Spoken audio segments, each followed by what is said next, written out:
Grand Rising, beautiful family, Retta's Recovery Reminders.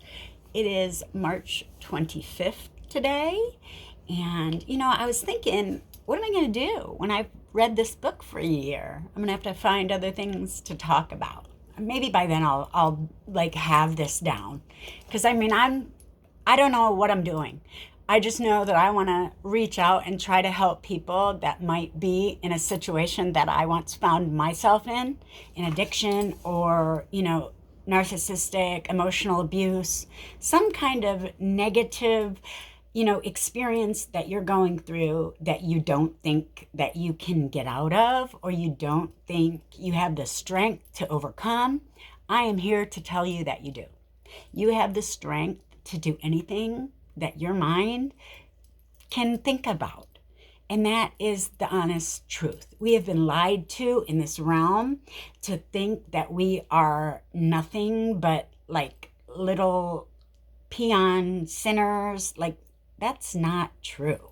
And I am here to tell you, first and foremost, I never felt like a bad person doing bad things when I was in my addiction. I felt like a hurt person trying to cover my pain.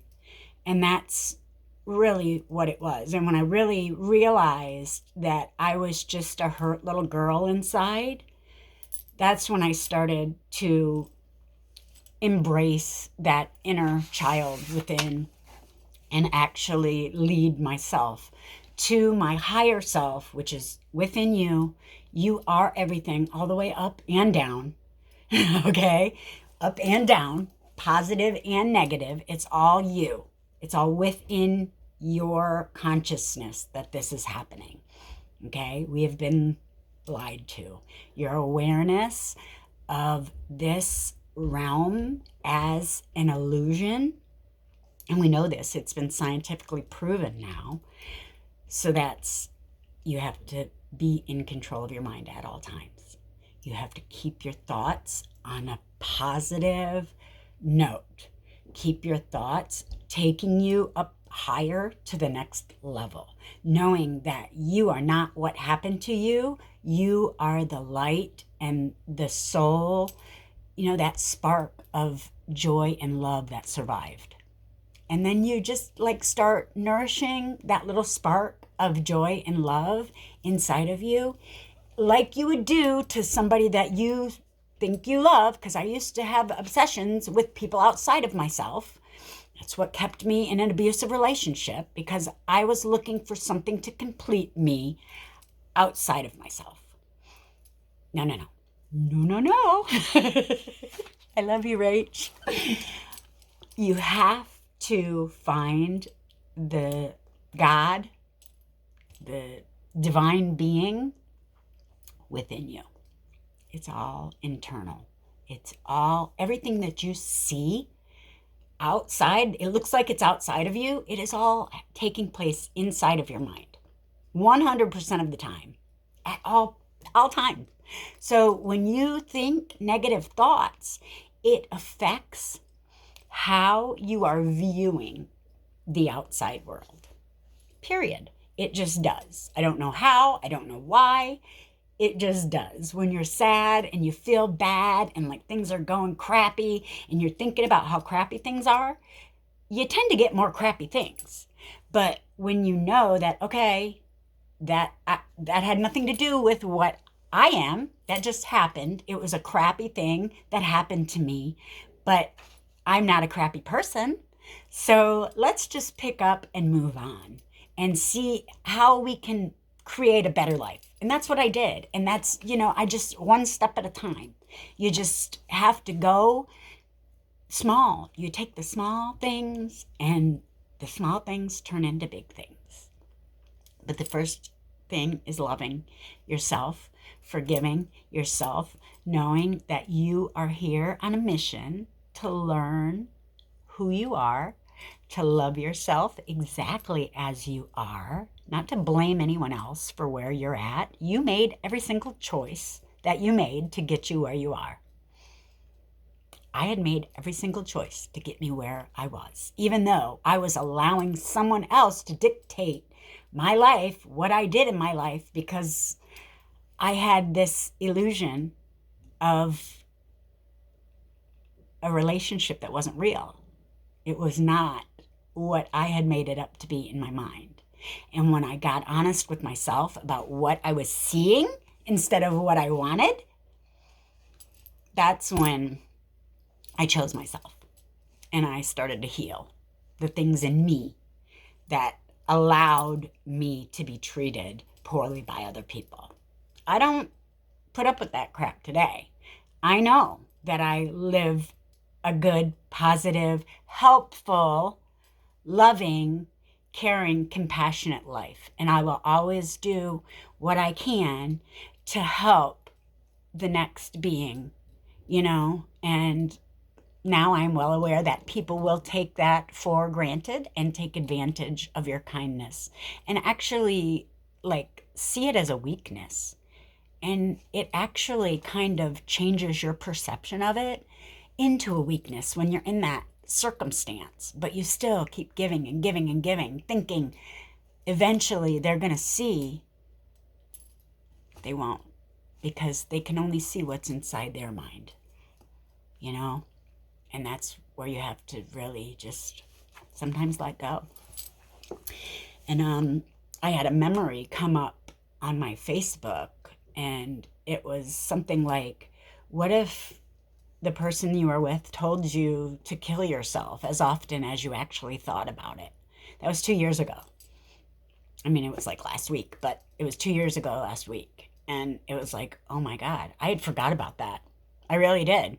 But when I read it, I remembered. And it's like that's why I wrote those things on Facebook, to remind myself why, because I knew I wasn't going to stay forever. I knew that I had to build myself up within to even find the strength and courage to step outside, because I had been reliant on other people for so long, and I had just told myself that I couldn't do it, and I didn't.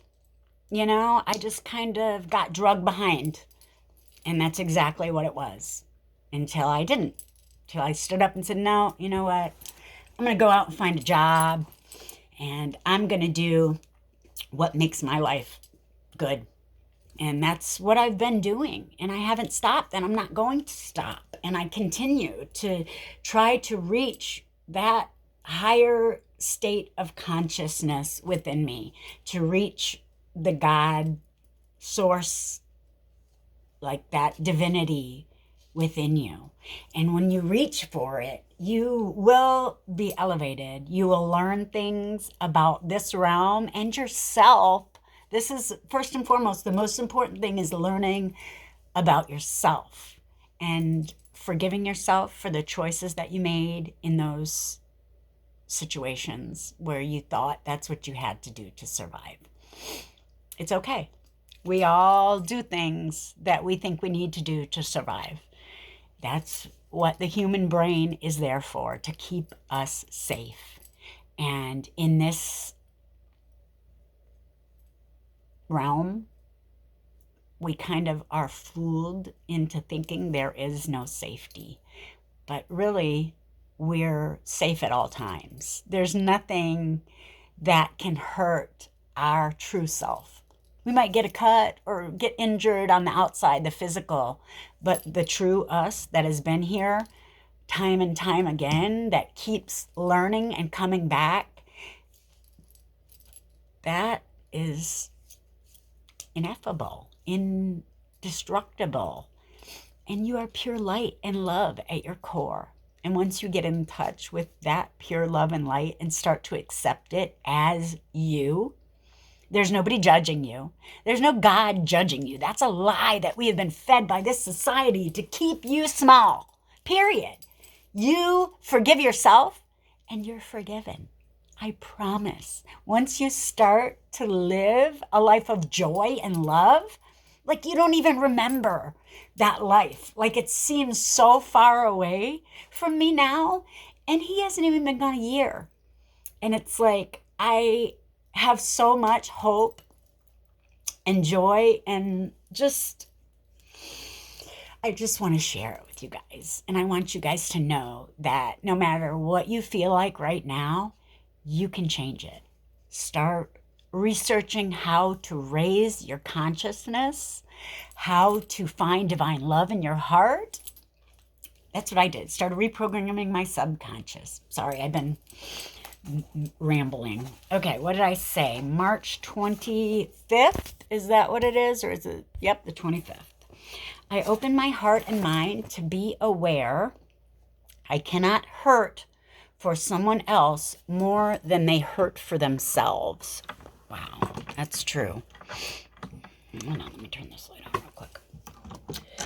How do you assist a wounded person when they do not realize or are not willing to admit they are wounded? Wow, this is really... See, life is just, it lines up. It's all in alignment.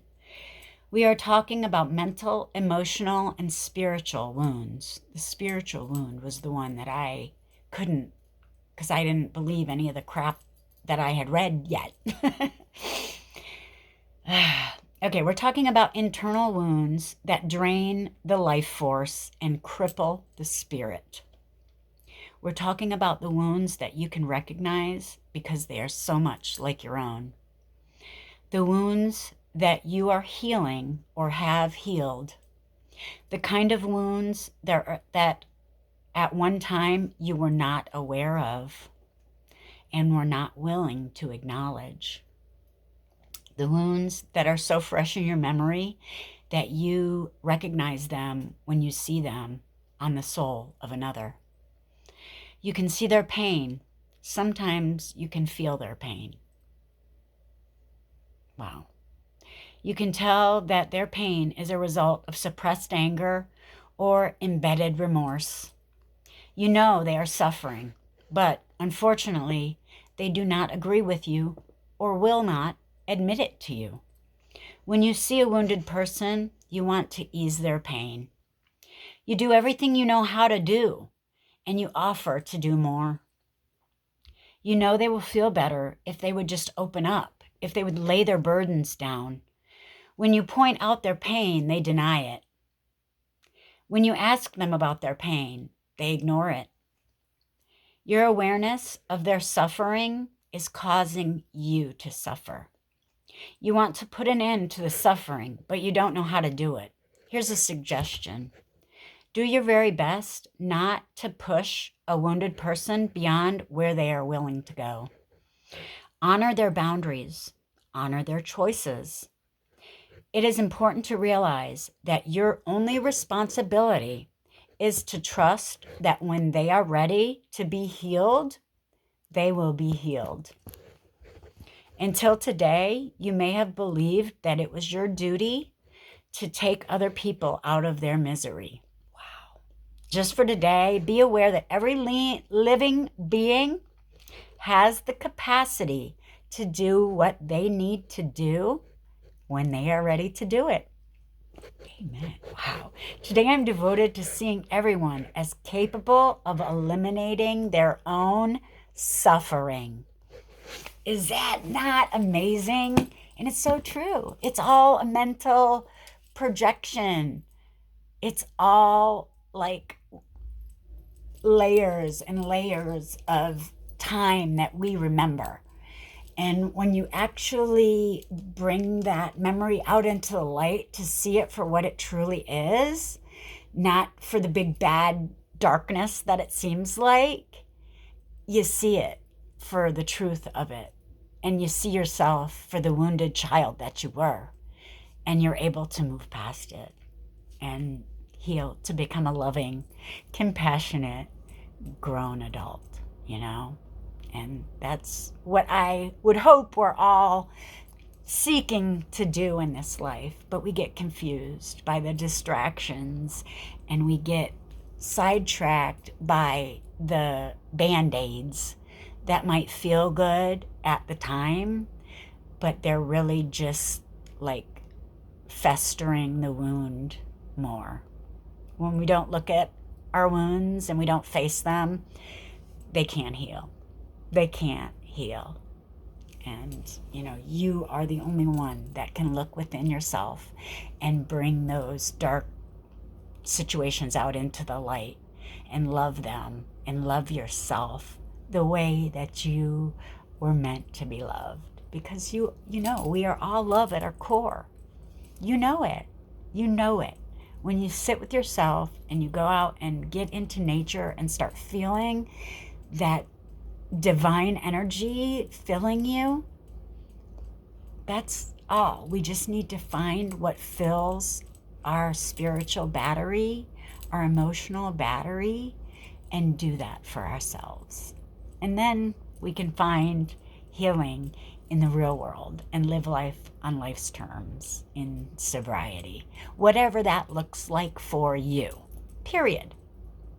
Stop comparing yourself with anyone else and do what you need to do for you. Ask yourself.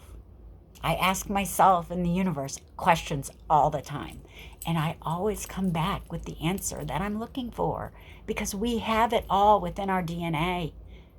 We are little miracles walking around that have been fed this bullshit lie that we're nothing. And you are the only one that can change it. Please do it today. You are the light. The divine light of love is within you. That's why Jesus is always pointing to his heart.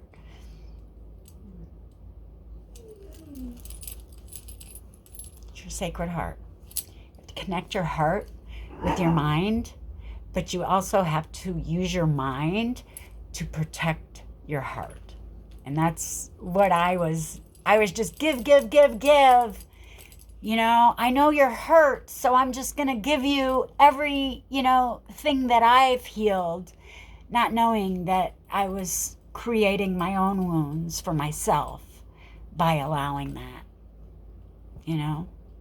We're just loving little pieces of God, trying to do the best we can.